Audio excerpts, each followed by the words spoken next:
পবিত্র মাহে রমজান উপলক্ষে প্রতিদিনের বিশেষ আয়োজন তাকওয়া প্রেজেন্স তাকওয়াই রমজান। আসসালামু আলাইকুম ওয়া বারাকাতুহু। আলহামদুলিল্লাহ ওয়াসসালাতু ওয়াসসালামু আলা রাসূলিল্লাহ, আম্মা বা'দ। প্রিয় দিনী ভাই বোন, চলছে রমাদান মাস। রমাদান মাসের মধ্যে সবচেয়ে গুরুত্বপূর্ণ ইবাদা সৌম আমরা পালন করছি। সারাদিন সৌম পালন করার পর যখন সন্ধ্যা ঘনিয়ে আসে, আমাদের মনের মাঝে একটা আনন্দ খেলে যায় যে আর কিছুক্ষণ পরে আমরা ইফতারিতে বসব। সারা দিনের ক্লান্তি অবসাদ ইফতারির মাধ্যমে আল্লাহ সুবহানাহু ওয়া তাআলা আমাদের থেকে দূর করে দেবেন। তো ইফতার করা এটাও হচ্ছে সুন্নাহ। আল্লাহর হাবিব সাল্লাল্লাহু আলাইহি ওয়াসাল্লাম ইফতারের জন্য বলেছেন এবং হাদিসের মধ্যে এসেছে আল্লাহর হাবিব সাল্লাল্লাহু আলাইহি ওয়াসাল্লাম দ্রুত ইফতার করার কথা বলেছেন। আল্লাহ হাবিব সাল্লাল্লাহু আলাইহি ওয়াসাল্লাম বলেন, লা ইয়াজালুন নাসু বিখাইরিন মা আজ্জালুল ফিতরা, যে মানুষ ততদিন পর্যন্ত মানুষ কল্যাণের উপর থাকবে যতদিন পর্যন্ত তারা সূর্যাস্তের সাথে সাথেই দ্রুত ইফতার করে ফেলবে। ইফতারকে বিলম্বিত না করা, ইফতারের সময় হওয়ার সাথে সাথেই করে ফেলা। এই ইফতার করতে গিয়ে আমাদের অনেকের মনের ভিতর প্রশ্ন জাগে যে আমরা ইফতারটা কি দিয়ে করব, যে আল্লাহর হাবিব সাল্লাল্লাহু আলাইহি ওয়াসাল্লাম কি দিয়ে ইফতার করেছেন, অথবা কোন জিনিস দিয়ে ইফতার করা সুন্নাহ। আমাদের মধ্যে আমরা দেখি অনেকের মধ্যে একটা ভুল ধারণা প্রচলিত আছে যে পানি দিয়ে ইফতার করা সুন্নাহ। না, পানি দিয়ে ইফতার করা সুন্নাহ না। ইফতার করা মুস্তাহাব হচ্ছে খেজুর দিয়ে। যদি কারো কাছে খেজুর থাকে তাহলে খেজুর দিয়ে ইফতার করা মুস্তাহাব। যদি খেজুর না থাকে তখন আপনি যে কোনো কিছু দিয়ে পানি দিয়ে ইফতার করতে পারেন, কারণ ইফতার করা হচ্ছে সুন্নাহ। এটা আপনি যে কোনো কিছু দিয়ে করতে পারেন।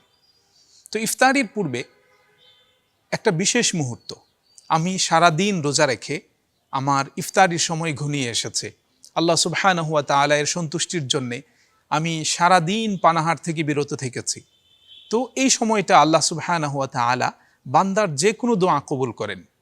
তো এই মুখ্যম সময়টা যেন আমাদের থেকে না ছুটে যায়, এজন্য আমাদেরকে ইফতারির পূর্ব মুহূর্তে অন্য কোনো কাজে নিমগ্ন না থেকে, অন্য কোনো কাজ করতে গিয়ে এই সময়টা নষ্ট না করে আমি যেন আল্লাহ সুবহানাহু ওয়া তাআলা এর সামনে দাঁড়িয়ে বসে আমি যেন আমার নিজের প্রয়োজন প্রার্থনা করতে পারি, দোয়া করতে পারি।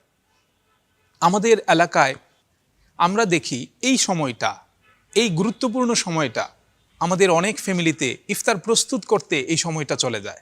আমাদের মা বোনেরা ঘরের মধ্যে দেখা যায় জোহরের পর থেকে নিয়ে অথবা বিকাল থেকে তারা পেঁয়াজু, বেগুনি, আলুর চপ ইত্যাদি বানানো শুরু করেন। এই ব্যস্ততায় সময়টা চলে যায়। পরবর্তীতে দেখা যায় তাড়াহুড়া করে ইফতারির মধ্যে কোনো রকম এসে শরিক হচ্ছে। না, এটা একদমই অনুচিত। আমাকে এত আইটেম দিয়ে কেন ইফতার করতে হবে? প্রিয় ভাই, ইফতারির আইটেম কমই।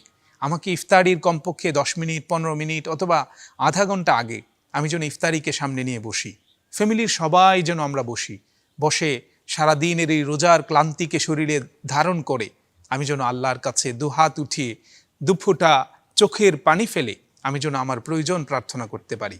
আমাদের জীবন যেন সুন্দর সুখময় হয়, এইটাই হচ্ছে মোক্ষম সময় আল্লাহর কাছে যাওয়ার। তো আমরা ইফতারির পূর্বে দোয়া করব।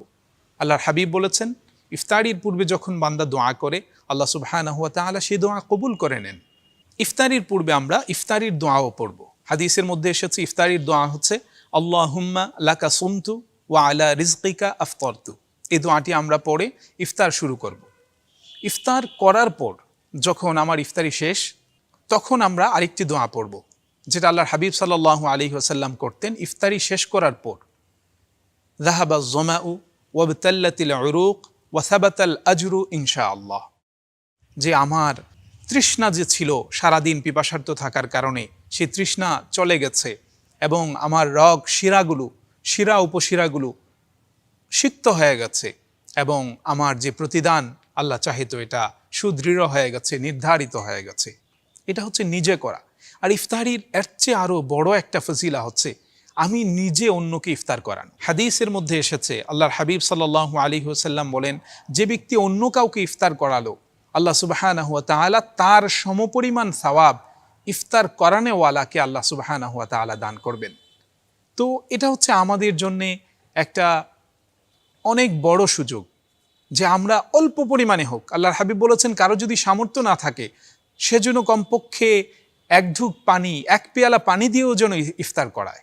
তো এর মাধ্যমে আমি ইফতারির সওয়াব পেতে পারি। তো আমরা যদি খুঁজি, আমরা দেখব আমাদের আশপাশে অনেক হতদরিদ্র মানুষ আছে যারা সারাদিন সৌম পালন করার পর ইফতারি করার জন্যে পর্যাপ্ত পরিমাণে খাবার পাচ্ছে না বা যথেষ্ট পরিমাণে খাবার পাচ্ছে না। আমরা যদি তাদের একটু খোঁজখবর নেই, আমরা যদি আমাদের আশপাশে একটু দেখি যে কার অভাব আছে, আমার সামর্থ্য অনুযায়ী আমি যদি একজন দুইজন, আমার যতজনকে আমার পক্ষে ইফতার করানো সম্ভব হয় আমি এই চেষ্টাটুকু করব, ইনশাআল্লাহ আল্লাহ সুবহানাহু ওয়া তাআলা আমাকেও তার রোজা রেখে যে সওয়াব পেয়েছে সে পরিমাণ সওয়াব দান করবেন এবং তার সওয়াব থেকেও বিন্দু পরিমাণ সওয়াব কমাবেন না আল্লাহ সুবহানাহু ওয়া তাআলা। এটা আমাদের অনেকের ধারণা যে আমি যদি ইফতার খাই অন্য কারো কাছ থেকে মনে হয় আমার সওয়াব কমে যাবে। না, আমার সওয়াব ঠিক থাকবে, কিন্তু যে আমাকে ইফতার করালো আল্লাহ সুবহানাহু ওয়া তাআলা তাকে আমার সমপরিমাণ সওয়াব অতিরিক্ত হিসেবে দান করবেন। তো প্রিয় ভাই, এই ফজিলতগুলো জেনে আমরাও যেন নিজেরা সুন্নাহ মোতাবেক ইফতার করি এবং অপরকেও যেন আমরা ইফতারি করাতে পারি। আল্লাহ সুবহানাহু ওয়া তাআলা আমাদের সবাইকে তৌফিক দান করুন। আসসালামু আলাইকুম ওয়া রাহমাতুল্লাহি ওয়া বারাকাতুহু।